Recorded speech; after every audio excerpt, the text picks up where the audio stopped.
A sweet, tangy and very smooth raspberry cream, incredibly tasty, perfect for any dessert, cakes, pastries, but especially choux or eclairs. Hi, I'm Robert and today we're making a raspberry cream, basically a raspberry curd. This recipe will yield about 300-350 grams of cream. Let's get started. We'll see it goes quick and easy. We begin by cracking and separating 3 eggs.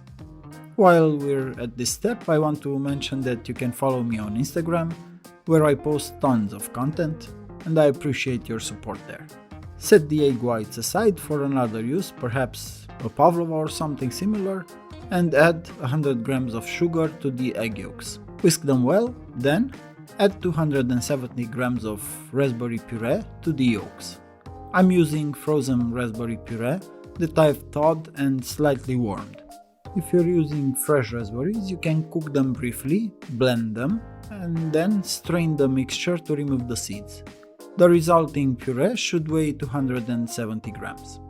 After mixing the raspberry puree, eggs and sugar thoroughly, swap the whisk with a spatula.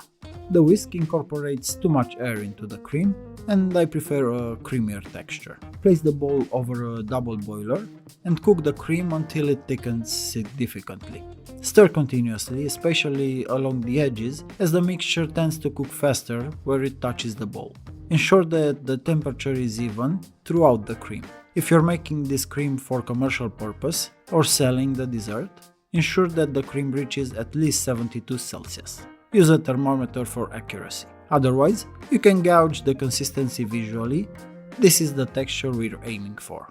Once the cream is ready, incorporate 160 grams of butter. You can either add the butter directly to the cream, stirring until it melts and combines, or use an immersion blender.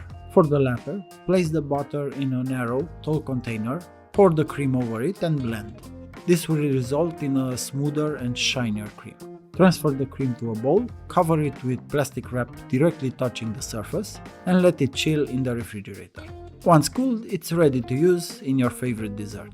Thank you so much for watching, see you in the next video. Bye for now. For more recipes like this, don't forget to like, subscribe to my channel, and join me on Instagram for plenty of useful tips.